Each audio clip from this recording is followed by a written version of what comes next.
pouco sobre essa palestra, né? Essa palestra, ela é a quarta palestra de uma série de palestras que eu venho preparando e fazendo aqui para o grupo, que trata sobre a consciência, tá?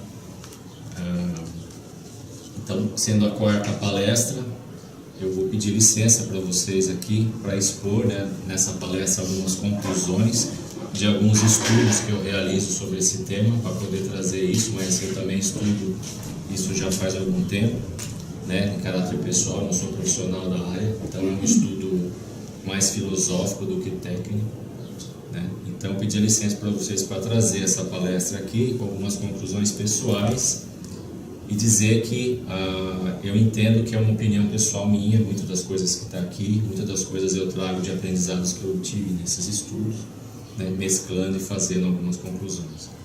Então, que vocês fiquem bem à vontade, a ideia aqui é trazer alguma coisa para a reflexão de vocês, não é colocar nenhuma verdade, até porque acho que nós ainda não temos condições de ser os donos da verdade nesse plano que nós estamos, né? Mas nós estamos tentando, então a gente vai tateando a verdade e a ideia é trazer alguma coisa que possa trazer reflexão para vocês, ok? Se isso, alguma coisa do que vocês ouvirem aqui fizer sentido e vocês puderem levar para a vida de vocês, eu vou estar muito satisfeito, né, por ter feito esse trabalho, ok? Antes da gente entrar na palestra propriamente dita, eu gostaria de deixar uma pergunta no ar aqui para vocês refletirem, tá? A gente não vai debater isso, mas para vocês refletirem. Essa pergunta é sobre a felicidade. O que é isso? O que é a felicidade? Vocês têm um conceito de felicidade interno dentro de vocês? Então, pensem bem sobre esse conceito agora, por favor, internamente, né? Pensamento individual. E guardem com vocês bem esse conceito aí, para a gente voltar no final da palestra e falar sobre isso, ok?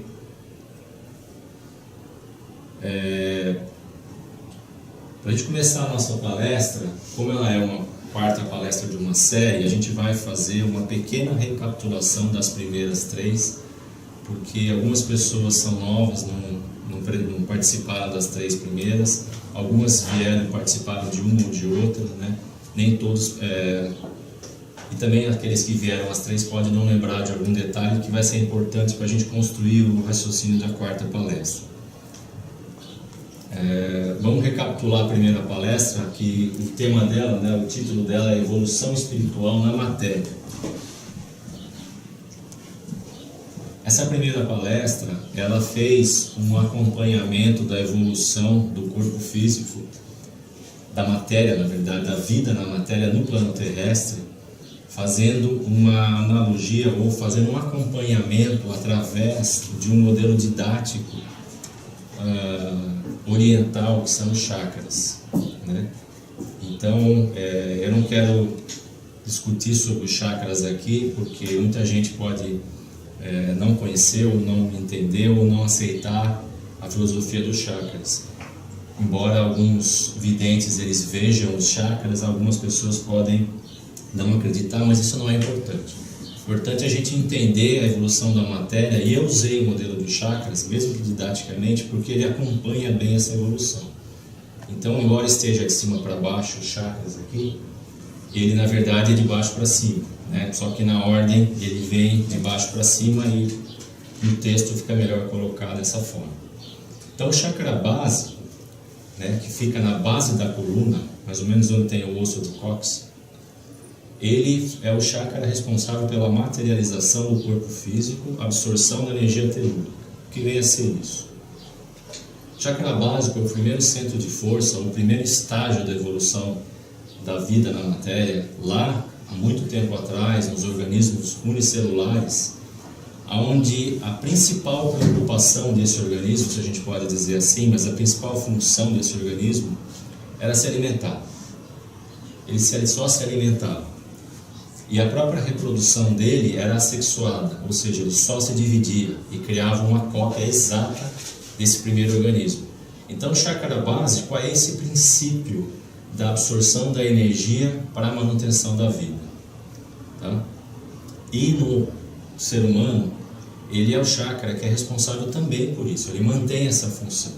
Tá? Então ele é o chakra que é responsável pela nossa alimentação, pela nossa respiração e pela busca da luz, ou seja, o ser humano precisa buscar essa energia. Tá? Não só o ser humano, mas os vegetais, os animais de uma forma geral, eles precisam desses elementos para a manutenção da vida.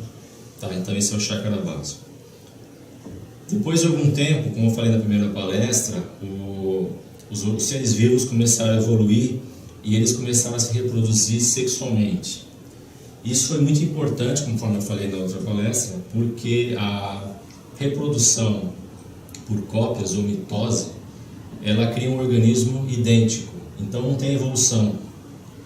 Já a reprodução sexuada permite uma modificação, uma mutação.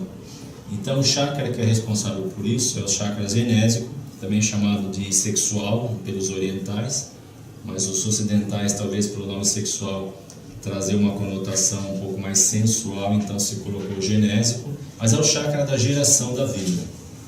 Tá? E esse chakra hoje, nos organismos, os seres vivos mais evoluídos, ele é responsável ainda por essa função, né? E também pelos automatismos. Ok? A manifestação desse chakra, então, é pelo desejo sexual, né? A emanação de energias relacionada a esse instinto. Então, todo aquele instinto que nós temos da sensualidade, da sexualidade, é regido por esse chakra. O terceiro chakra é o chakra do plexo solar, né? Que é o chakra já num estágio da matéria, ou da vida na matéria mais evoluído, aonde começaram a surgir as emoções. Tá?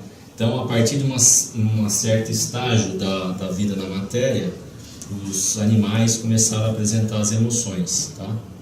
Então, o chakra que é responsável por isso é o chakra do plexo solar.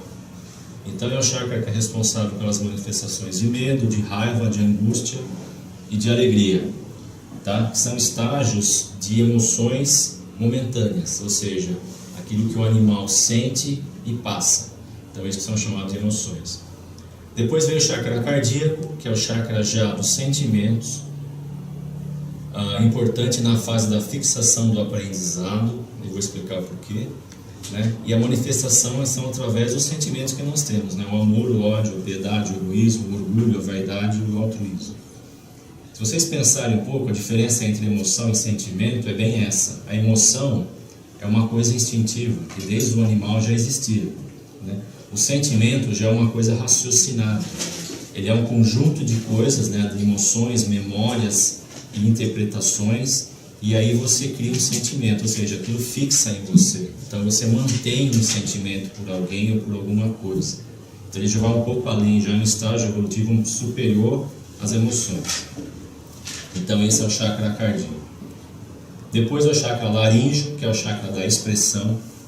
Importante passo para a formação das sociedades. Então, a partir do momento que os animais, já desde os animais, eles começaram a se comunicar, né? Hoje a gente não sabemos que vários animais, várias espécies de animais, eles se comunicam entre si, né? Essa comunicação começou a permitir o agrupamento em sociedade, tá? E uma troca de informações. Então, hoje o golfinho, a baleia, o chimpanzé e vários outros animais, o próprio lobo, eles têm um sistema de comunicação e de aviso, de alerta quando tem predador, ou seja, eles já conseguem se organizar em sociedade. Esse é o chakra laríngeo.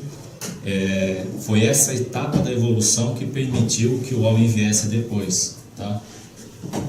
Depois veio o chakra frontal, que já é um chakra que é mais nítido no homem, que é o chakra responsável pela razão, pela memória, pela lógica, tá? E pela decisão.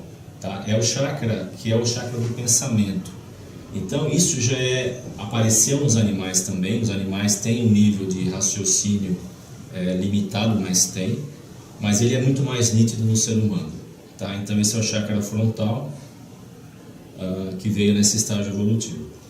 E por último, na nossa escala que nós conhecemos hoje, o chakra coronário, que já é um chakra específico da raça humana, né? Que é o chakra onde nós temos a intuição e a sensação de que nós fazemos parte de algo maior, de que existe um Criador, de que existe alguma coisa ali, uma lógica divina que rege esse universo, né? Então esse é o chakra coronário, esse é um chakra específico da raça humana, tá? E onde nós estamos agora, então não sabemos se vai existir mais alguns para cima. Mas é o chakra que são esses os chakras que a gente estuda. Então essa primeira palestra tratou disso, ok? Segunda palestra, nós falamos da consciência coletiva. Então, alguém lembra aqui o que é consciência coletiva, que foi colocado nessa palestra? Acho que você deu um exemplo da biblioteca, não foi? Isso.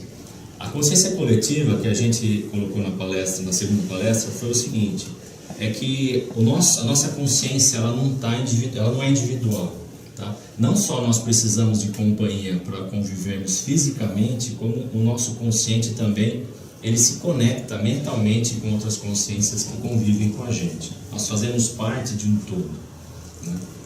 E nessa palestra, a ideia dessa palestra era mostrar justamente essa conexão, que é o que explica muitos dos fenômenos espíritas que nós presenciamos hoje, né? A mediunidade, as influências, os ataques, que a gente fala muito, né? As obsessões. Então, essa consciência coletiva está muito ligada a isso.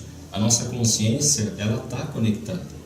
Ela tem o seu individual, mas ela também recebe informações do consciente coletivo, tá? Vou dar um exemplo de consciente coletivo, que pode até chocar um pouco, né? O Holocausto.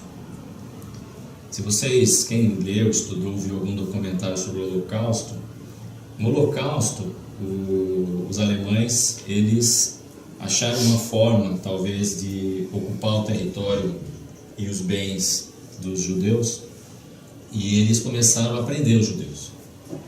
Agora, vocês acreditam que todos os alemães eram capazes de fazer o que eles fizeram? Então, acho que cada alemão ali que participou daquilo, os soldados, os generais, os coronéis, todos os alemães que estavam envolvidos no Holocausto, eles individualmente, eles seriam capazes de fazer aquilo? Então, o que aconteceu no Holocausto? Aconteceu uma progressão de fatos. Viu-se uma oportunidade, existia um grande orgulho, existia uma grande vontade de mostrar para os generais aquela capacidade que eles poderiam, e aquilo foi tomando um vulto, construíram os campos de concentração, foram prendendo, não tinha um lugar para colocar gente, foram se desenvolvendo, foi gradativamente. E o consciente coletivo tomou conta do consciente individual, fazendo com que todos aqueles alemães que trabalharam no Holocausto, eles acabaram aceitando aquelas atrocidades. Eles estavam muito conectados com aquilo.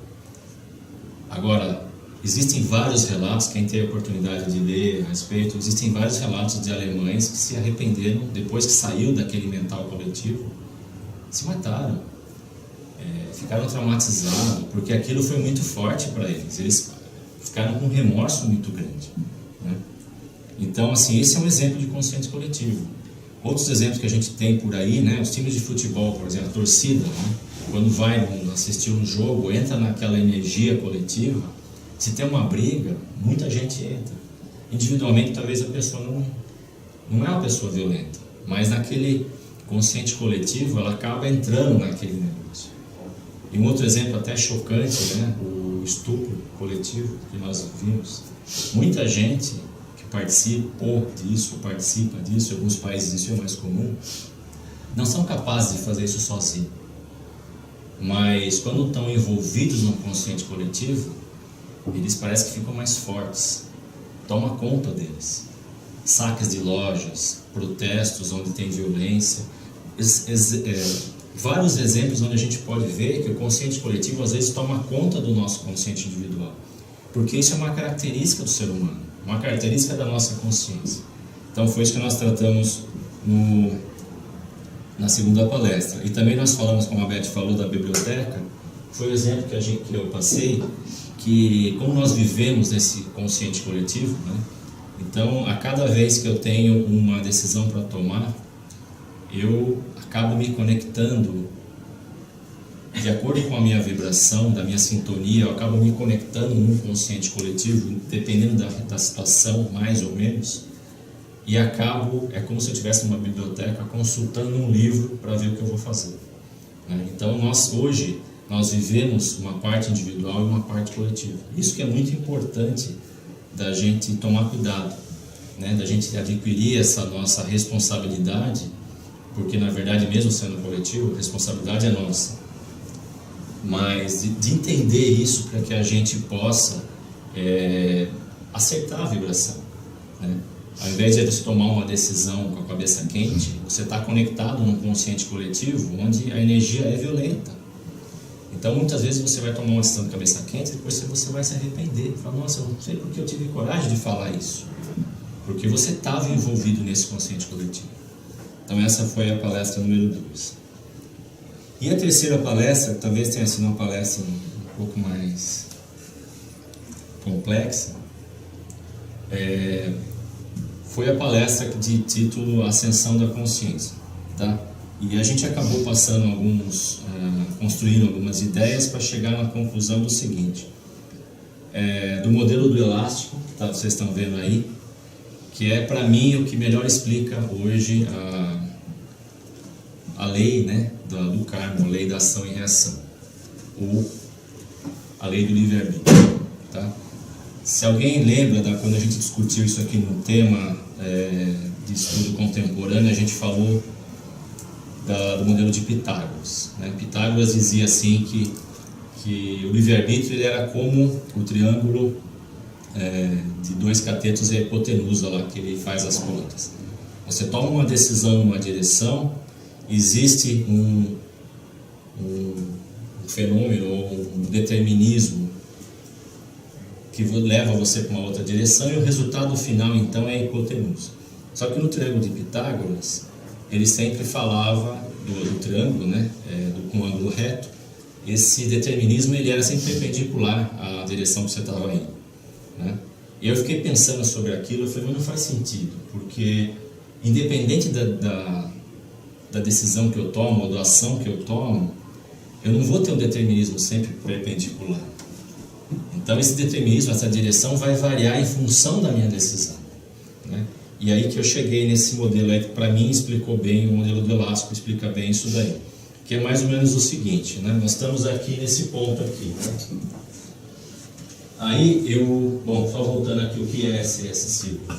Isso aqui seria o estágio da consciência, né? Desde a inconsciência, ou seja, a fase onde a vida ainda era inconsciente, da forma que nós entendemos, ou seja, a consciência ainda não tinha o livre-arbítrio, né? E passando pelas fases de expiação, conforme determina aí a filosofia espírita, né? Que é a fase onde a gente está aqui aprendendo pela dor. A fase de regeneração, que seria o próximo estágio do planeta Terra, de acordo com a filosofia espírita, que seria o estágio onde a gente vai aprender mais pelo amor. E a fase de iluminação, onde nós nos tornaremos co-criadores, né, junto com o nosso Criador. Então esse modelo explica da seguinte forma: eu estou aqui, se eu tomar uma decisão que me leva, e aqui, né, nesse ponto inicial, eu tenho uma força, né, um elástico que me puxa para a iluminação, tá? Eu sempre tenho esse elástico que me puxa para a iluminação. Esse elástico é justamente as leis naturais, tá? As leis divinas. Porém, se eu tomo uma decisão que ao invés de ir na direção do elástico, ela vai numa direção um pouco contrária, né? Porque eu tenho meu livre-arbítrio, o que vai acabar acontecendo é que esse elástico ele vai puxar mais forte, porque eu fui contra as leis divinas. Então eu vou aumentar a tensão do elástico, ou seja, aqui vai haver mais sofrimento ou mais dor, porque eu estou fazendo algo que é contra as leis divinas, tá? Porém, se eu for na direção da lei divina, se eu fizer aquilo que rege a lei divina, o elástico vai me ajudar, ele vai me puxar em direção ao que eu estou fazendo, né? E isso é muito perceptível quando a pessoa atinge esse nível de consciência onde ela sabe e respeita as leis divinas. Ela percebe que a vida dela se torna uma coisa muito mais fácil, mesmo que existam os fatos que geram a dor, o sofrimento é diferente, porque ela sabe que ela está agindo de acordo com a lei divina, né? Então esse é um modelo que explica para mim bastante a lei do livre-arbítrio e como funciona o livre-arbítrio em função das leis naturais. E para terminar essa terceira palestra, para a gente não estender muito, eu apresentei esse conceito aqui, que é o conceito da evolução da consciência, que era, na verdade, o objetivo da palestra, que mostra o seguinte: nós temos aqui, né, as células, né, as células formam o nosso corpo, e a célula tem alguns dos elementos da consciência, que são instinto, sensação, emoção, sentimentos, memória, lógica e intuição, né, que são os 7 princípios da consciência que a gente falou lá na primeira. Por isso que era importante revisar a primeira. As células, elas têm algum daqueles elementos, não todos, mas elas têm algum daqueles elementos lá individualmente, cada uma delas. É como se fosse uma sociedade. Porque elas sabem que elas precisam se alimentar, elas sabem que elas precisam se multiplicar, elas sabem que elas precisam se defender, né? Então o nosso organismo, as células do nosso organismo sabem disso. Então elas buscam a sobrevivência. Então elas, na verdade, elas têm um princípio de consciência, individualmente. A união delas forma o nosso corpo. E o nosso corpo adquire um novo estágio de consciência, que no momento, independente se está encarnado ou desencarnado, mas nesse estágio humano, sendo um corpo de carne, um corpo perispiritual humano, nós temos um nível de consciência diferente, um nível de consciência humana. Quando nós evoluímos, né, a gente chega num estágio aonde eu chamei de legião ou mentores, porque na verdade, da mesma forma que as células se agrupam e formam um corpo, né, pelo meu modelo, os corpos, as consciências humanas também se agrupam, continuam se agrupando para formar o que eu chamei de legiões ou mentores, que são níveis de consciências que fazem a gestão ou permitem, né, a evolução dos níveis abaixo, tá? E assim por diante. Depois esses níveis também se agrupam e formam esses que eu chamei de anjos ou arquitetos, no qual também a literatura espírita diz que é o nível que está Jesus, né? Que na verdade então seria um nível de consciência muito superior, que faz uma gestão planetária, né, ou muito mais do que o planeta. E eu ouvi um termo hoje no livro que eu estou ouvindo, que eles chamam de mestre sideral, né? Então é um nível de consciência que permite já uma evolução no nível sideral, né? E assim por diante até chegar na causa primária, que seria a união de todas as consciências, a mônada, aquilo que se fala muito na Bíblia: nós somos parte de Deus e Deus está em nós. Então, ou seja, as consciências caminham em direção à unidade com Deus. Então isso aí era a palestra que falava da ascensão da consciência, mostrando aonde a gente está indo.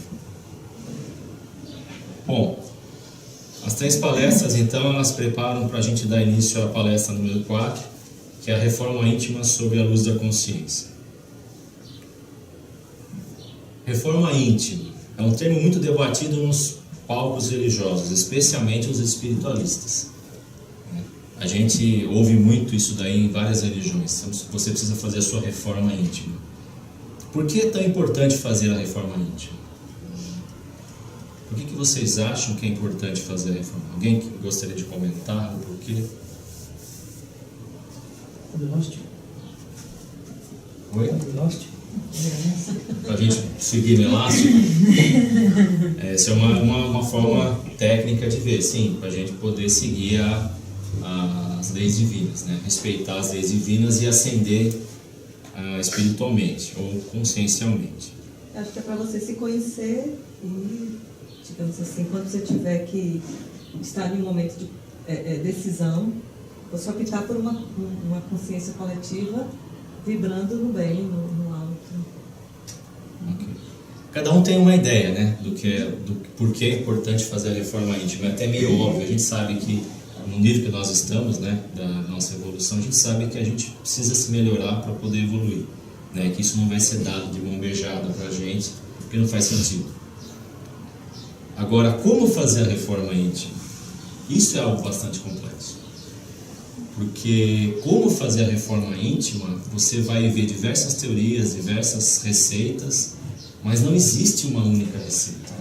Porque cada pessoa está num estágio evolutivo, cada pessoa tem uma consciência num nível diferente, né? Então, para cada um, existe uma receita individual. Então, a minha ideia aqui não é apresentar nenhuma receita, porque seria impossível, né? Cada um aqui tem um nível de compreensão das leis divinas de maneira diferente.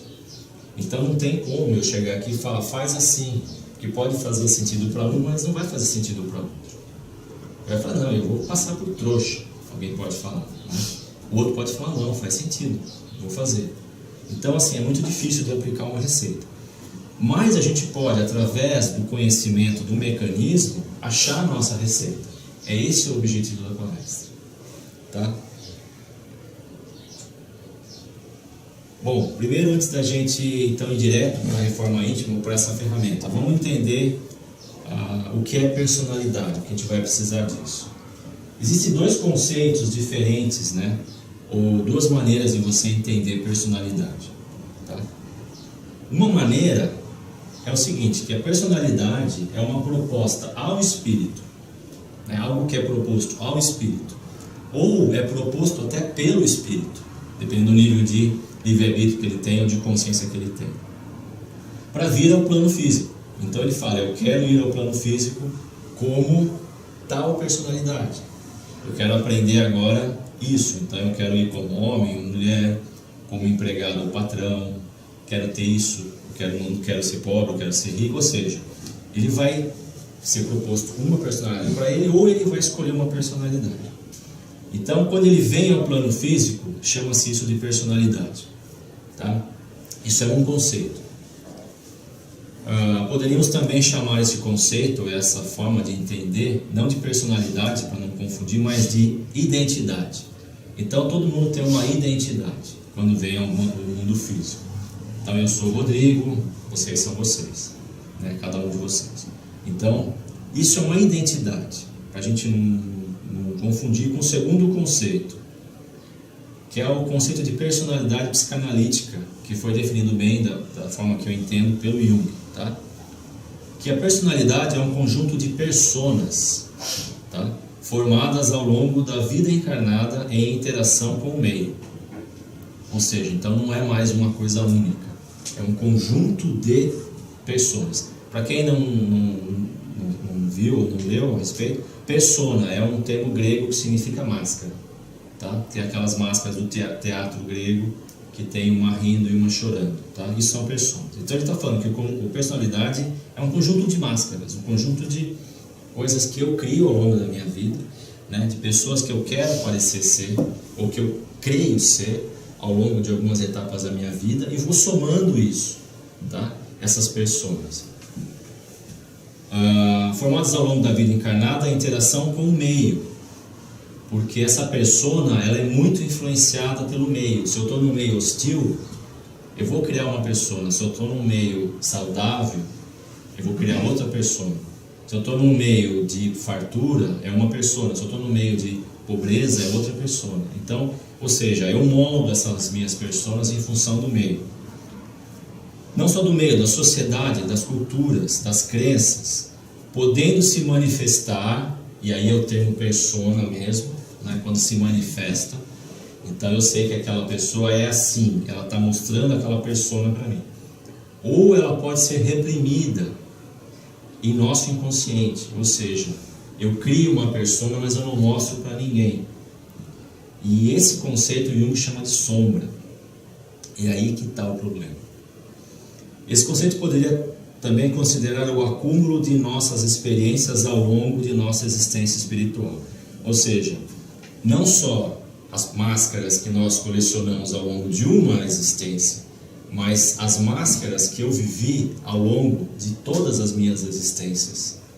Isso forma a minha personalidade espiritual. Vê como é complexo, né, lidar com o ser humano. Bom, vamos falar um pouco mais agora da sombra. Tinha as máscaras que eu te falo, que eu falei.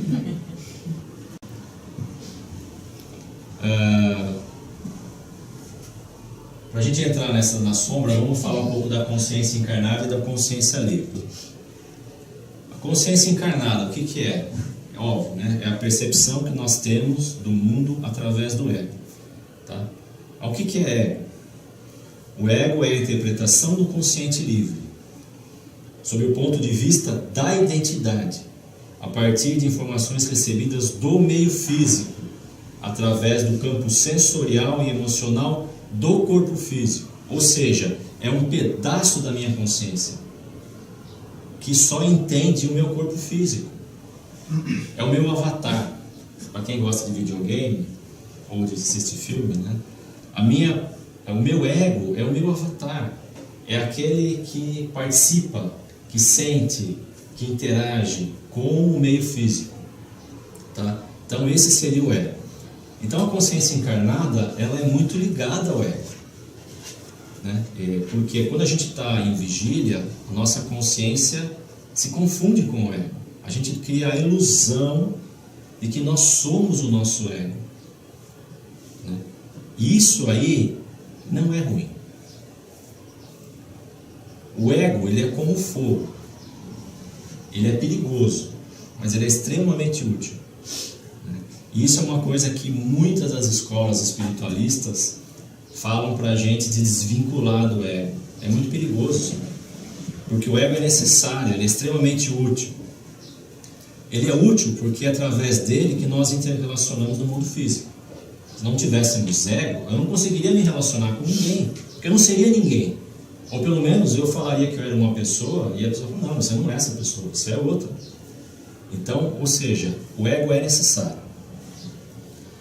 Ele é necessário para a gente relacionar com o mundo físico, porque é através do relacionamento com o mundo físico que nós aprendemos. Então nós precisamos do ego. Só que ele é perigoso, que nem o fogo. Por quê? Porque se nós, na nossa ignorância, de que nós não somos o nosso ego, nós temos um ego, mas ele não é a gente. Ele é só uma parte do que a gente é para se apresentar na sociedade. Se nós não temos a consciência disso, nós nos revoltamos. Porque o ego está lá para aprender. E no nosso nível, lá na faixa vermelha do nosso mundo de expiação, muito do nosso aprendizado é através da dor. E se eu não sei que aquilo é só uma parte de mim, eu me revolto. Eu não aceito. Eu falo, por que eu tenho que sofrer? Eu não entendo. Eu falo, mas eu faço tudo certinho, por que alguém tem que vir me assaltar? Eu faço tudo certinho, por que eu tenho que ser demitido? Então a gente tem que sair fora do ego de vez em quando, olhar para o fato, adquirir o aprendizado com consciência livre e voltar a viver como ego. Esse seria o ideal. A consciência livre. A consciência livre é um estágio, na verdade, de consciência, onde a gente vai gradativamente se libertando do ego. Então não é uma coisa para a gente fazer agora. Não dá, a gente está encarnado ainda. Então não dá para a gente falar, beleza, eu vou ser consciência livre. Então agora eu não sou mais o Rodrigo, tudo que acontecer com o corpo do Rodrigo para mim não faz a menor diferença, eu vou viver minha consciência livre. Não dá, eu estou encarnado, eu tenho que assumir a responsabilidade de viver como ego. E eu tenho que usar esse ego como se fosse um amigo meu, que está me servindo de avatar para eu aprender as coisas. Então a consciência livre, ela vai gradativamente reassumir o seu estado expandido, né, da consciência, formado por todas as suas experiências e não limitados aos estágios físicos da consciência física, né, do mundo físico, do corpo físico. Tá? Então já é um estágio de consciência onde a gente vai adquirir quando a gente estiver naqueles degraus mais acima, onde a gente já vai deixar alguns elementos inferiores da consciência de lado, como por exemplo as emoções e os sentimentos. Tá? Mas fala, pô, peraí, mas consciência livre não tem sentimento? Não, tem um aprendizado do sentimento. Mas o sentimento, lembra que a gente falou, o sentimento ele é a emoção raciocinada. Se eu não tenho mais emoção, eu fiquei só com o raciocinado, eu fiquei com o aprendizado, o sentimento. Eu sei o que é amar, eu sei o que é certo, eu sei o que é alguma coisa que prejudica alguém, mas eu não preciso sentir, A consciência livre ela não precisa mais sentir. Que é um estágio evolutivo que está muito para frente. Então vamos voltar para a reforma íntima agora que a gente tem esse conceito. Reforma íntima através da repressão de nossa sombra. É fácil, né? Eu pego a minha sombra, escondo ela, falo, não, eu tenho vontade de sair daqui e esganar aquele cara ali. Mas eu não posso, porque é errado, então eu vou reprimir. Eu vou chegar lá e vou cumprimentar ele de boa, vou fingir que eu gosto dele, mas eu não gosto. Então isso é a repressão da sombra. Uma abordagem ortodoxa, né, diz que a gente precisa proibir algumas ações e intenções das nossas sombras. Isso é devido a uma evolução filosófica, né, derivada de uma religiosidade punitiva. Então daí que vieram os termos, né, ou os conceitos de céu e inferno. Você vai para o céu, você vai para o inferno. O certo e errado, né, existe certo e errado. E a gente acha que existe certo e errado ainda. É bom que a gente ache, mas não existe, tá? Isso aí futuramente a gente não vai achar mais. O bem e o mal, a gente precisa ainda dessa dualidade de bem e mal. O castigo e o mérito, então se você fez bem, você tem um mérito, se você fez mal, você fica de castigo, né? A vida te castiga, Deus te castiga. E o pior de todos o que eu acho, né, é o termo temente a Deus. Você é temente a Deus?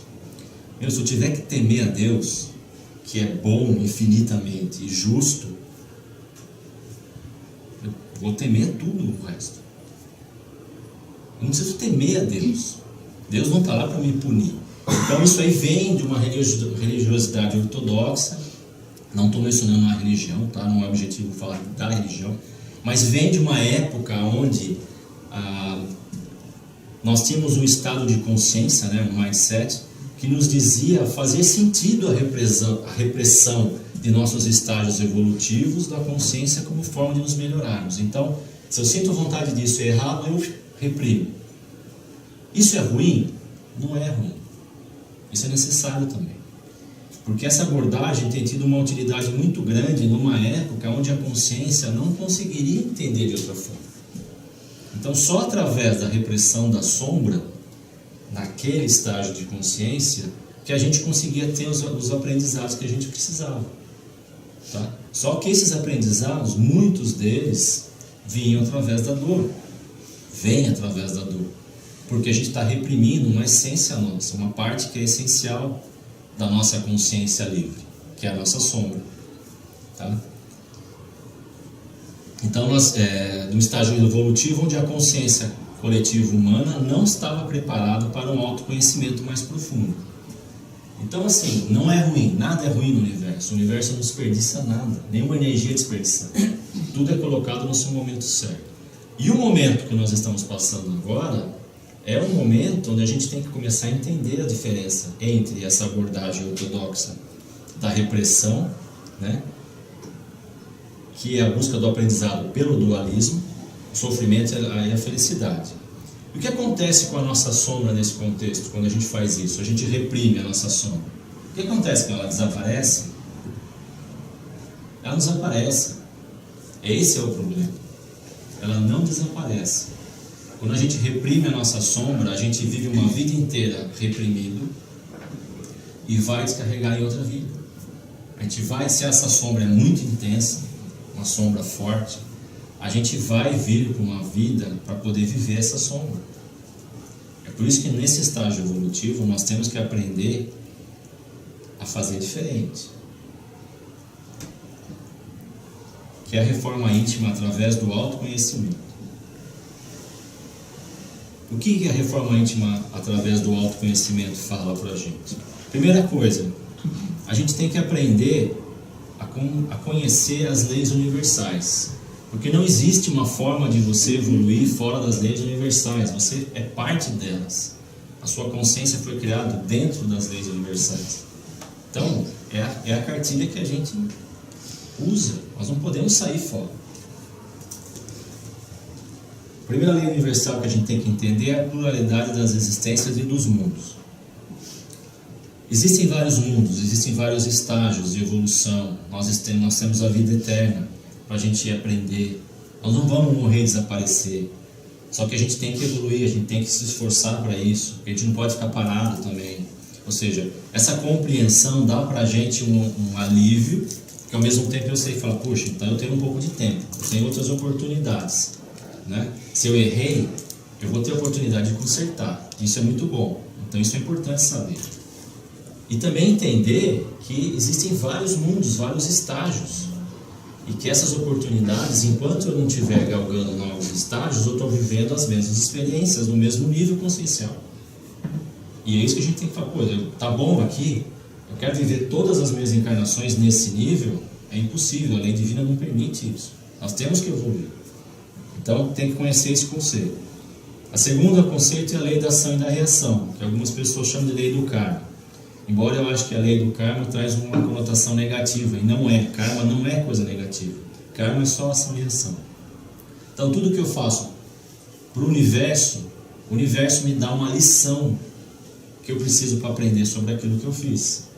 Tá? Então se eu fiz algo que é muito bom, eu ajudo as pessoas, o universo vai, de certa forma, mostrar para mim que eu estou no caminho certo. O elástico vai me falar, ó, vem que eu estou te ajudando. Entendeu? Agora, se eu faço uma coisa que é contra as leis universais, o que vai acontecer? O elástico vai me puxar mais forte. Ele falou, não é por aí, vem para cá. É só isso. É só isso que acontece. A gente que dramatiza muito. Um outro conceito que a gente tem que entender bem, né, para se autoconhecer, é o estado das consciências, né? Aquilo que eu acabei de falar. O que é o ego, a importância que o ego tem na nossa vida, e o que é o self, ou o que é realmente a consciência verdadeira do espírito, né? Onde o ego está contido nessa consciência. Se eu tiver esse conceito de saber separar, saber viver o meu ego de maneira positiva, saber sair do meu ego para raciocinar os fatos que o ego sofreu, para aprender com aquilo e usar aquilo para tomar as próximas decisões, eu estou evoluindo. É reforma íntima. Compreender a lei, essa acho que é a lei mais importante que existe. Melhor, todas são, mas essa é a que é a mais profunda, talvez. Compreender a lei do amor deixada pelo Cristo, que é o amor construtivo. Tá? O Cristo, quando ele veio, ele falou muito sobre amor. Mas o amor que ele falava, como o Bárbara gosta de mencionar, é o amor-ação. Não é um amor-sentimento. É um amor que eu vou lá e faço alguma coisa, seguindo as leis universais, para me ajudar. E, consequentemente, eu vou ajudar o próximo. Então, não tem como eu ajudar o próximo e não estar me ajudando. E não tem como eu me ajudar e não estar ajudando o coletivo. Então, nós estamos interligados. Então, esse amor construtivo, que é uma das leis universais que existe e foi bem especificado, bem explicado aí pelo Cristo. A aplicação da lei do amor em nossa reforma é na construção de uma sociedade fraternal. Então, se a gente entender que é o amor construtivo e começar a atuar de acordo com o amor construtivo, nós vamos construir uma sociedade.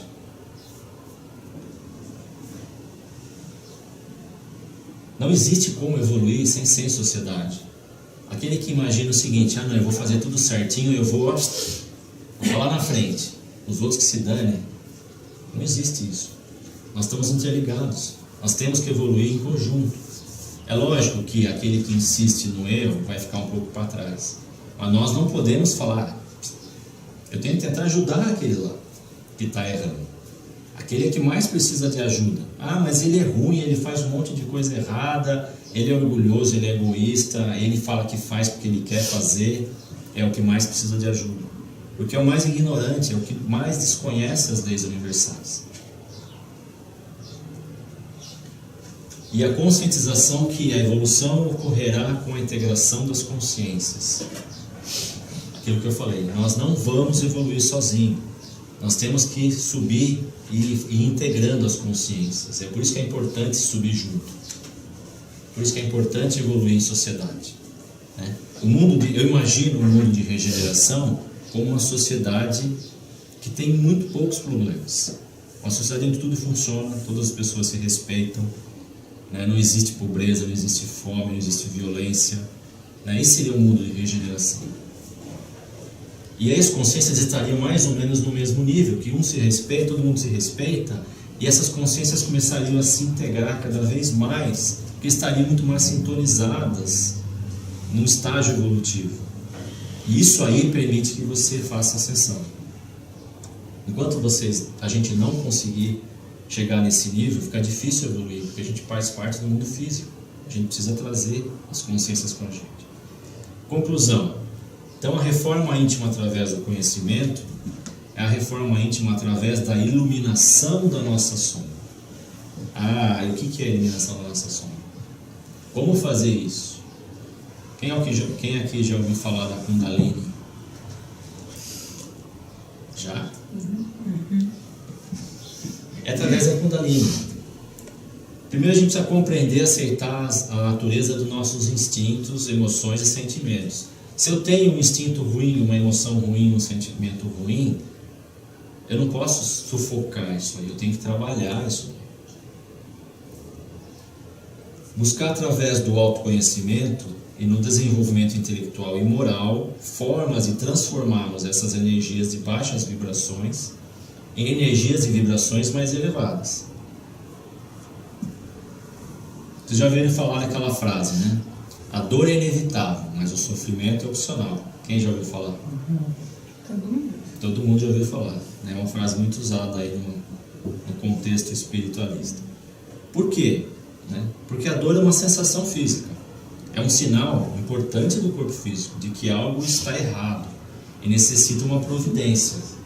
Meu corpo não está bem, eu preciso do meu corpo. Então eu tenho que resolver, eu tenho que fazer alguma coisa. Isso é dor.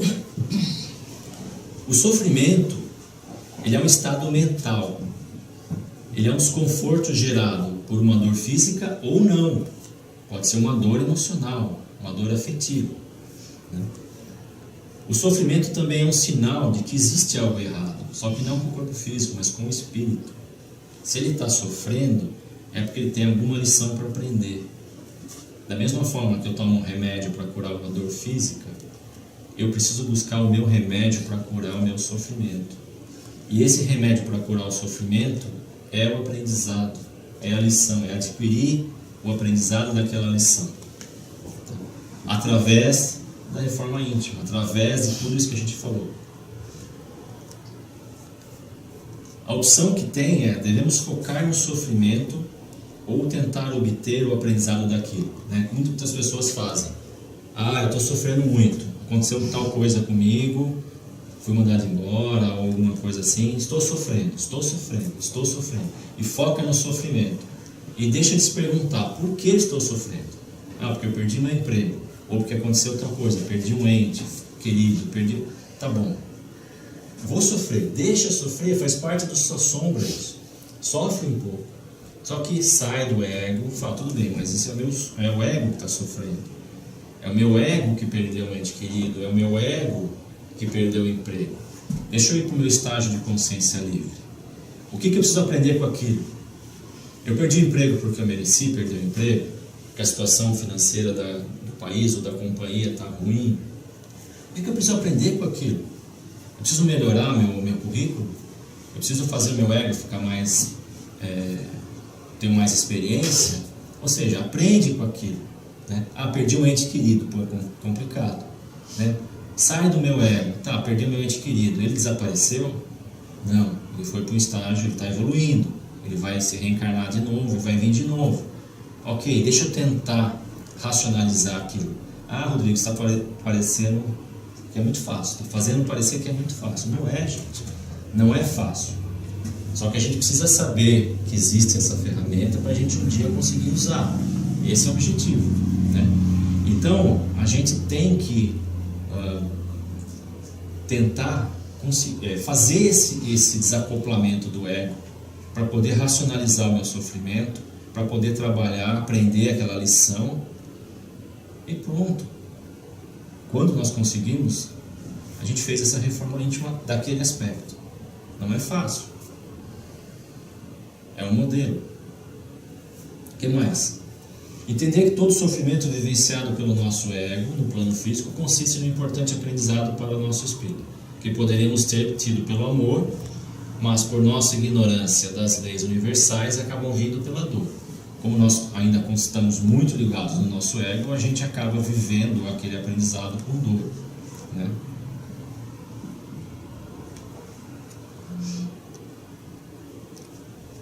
Bom, algumas armadilhas que tem no ego, tá?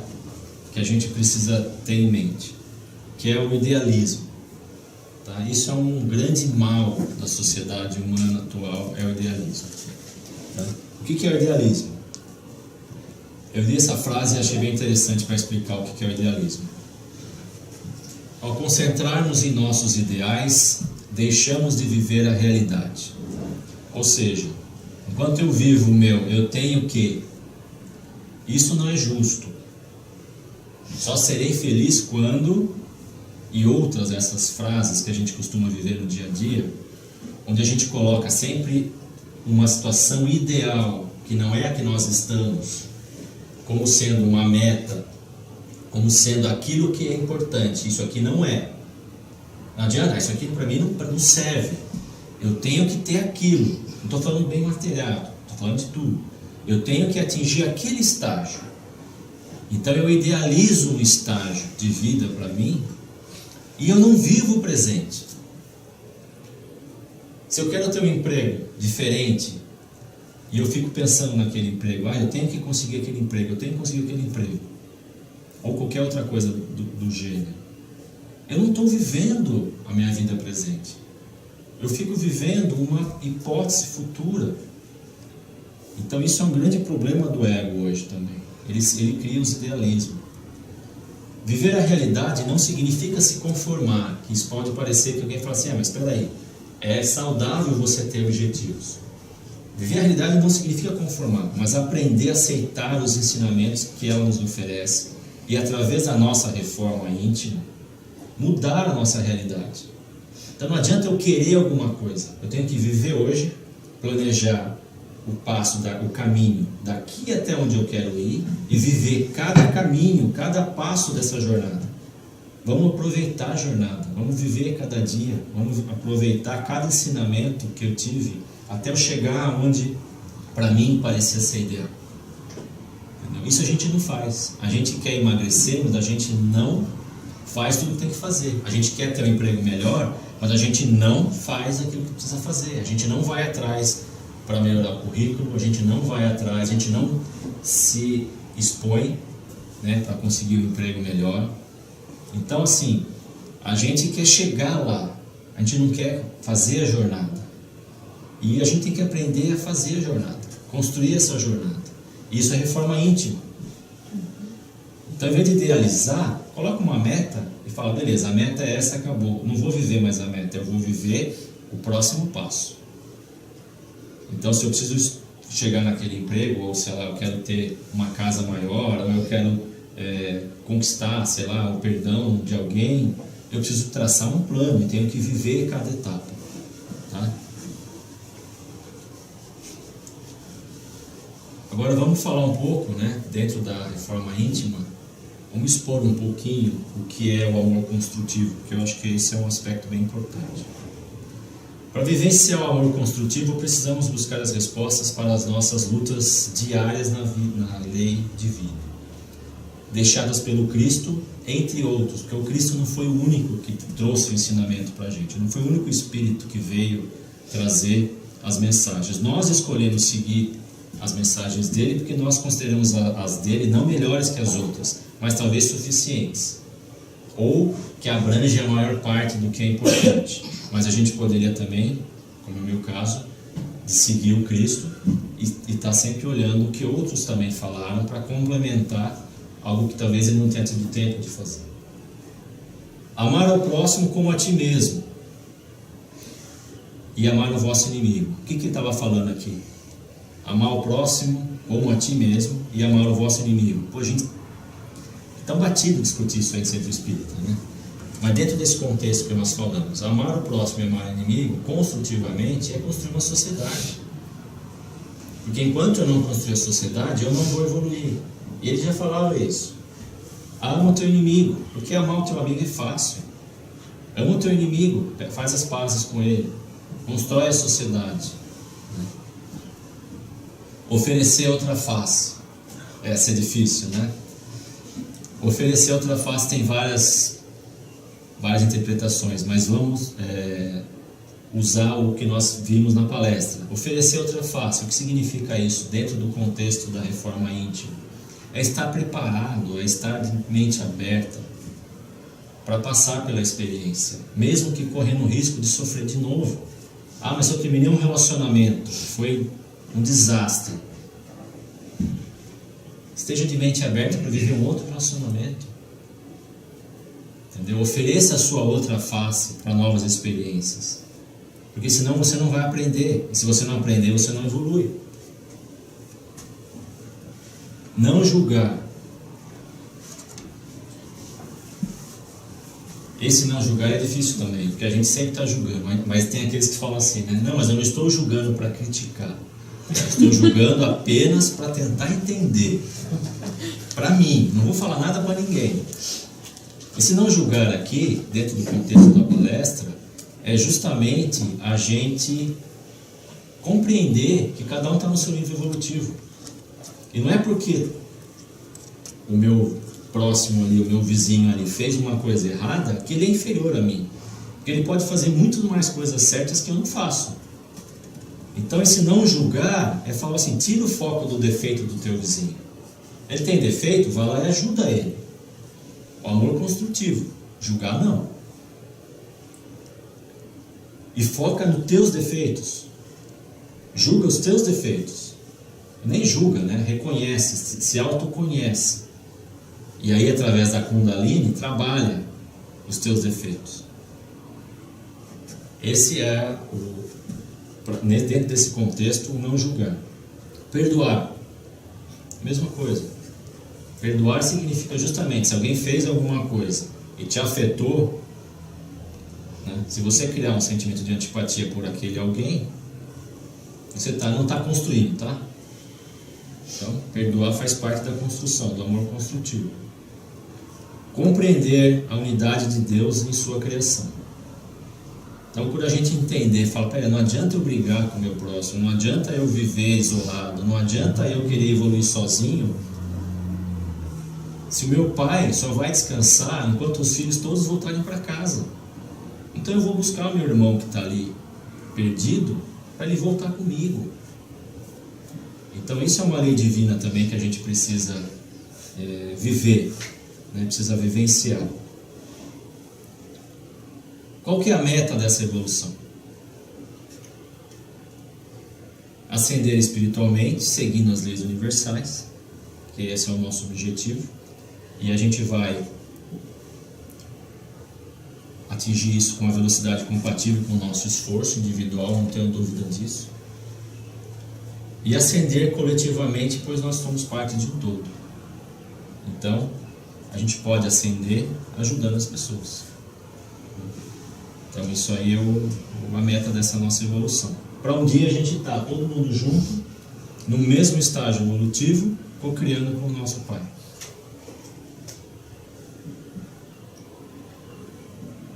O que é felicidade, gente? Ser útil ao próximo. Alguém aqui mudou o conceito de felicidade depois da palestra? Eu não. Ou teve um insight, falou, talvez era um pouquinho mais para lá? Também. Pode falar. Para mim, o que eu aprendi durante a palestra foi dar palavras e conceitos a coisas que eu já conhecia, mas de forma mais concisa. Por exemplo, para mim, o que ficou muito claro para sentir feliz, eu tenho que, aquele velho adágio, conhecer a mim mesma, saber quais são as minhas sombras das pessoas e trabalhar todos esses passos em forma de transformar minhas sombras para que eu não tenha que gastar tanta energia escondendo essa sombra. Eu acho que felicidade é isso, é quando eu conheço o meu ego, mesmo que eu não conheça tudo, mas que eu seja consciente de que eu estou tentando aprender o que é o meu ego, quais são as minhas sombras, e aplicar os conceitos das leis universais para eliminar essa sombra. Então eu acho que essa palestra me colocou de uma forma muito simples. O que é que eu tenho que fazer para encontrar a felicidade? Fazer a reforma íntima. É uma ferramenta, né? Não é uma receita. Eu queria só, antes da gente terminar, mostrar para vocês uma frase que eu vi hoje. Não sei se alguém viu também. Se viram, vão relembrar. Isso foi encontrado na parede de um dormitório de crianças no campo de extermínio nazista de Auschwitz. Uma frase que dizia assim: amanhã fico triste. Amanhã. Hoje não. Hoje fico alegre.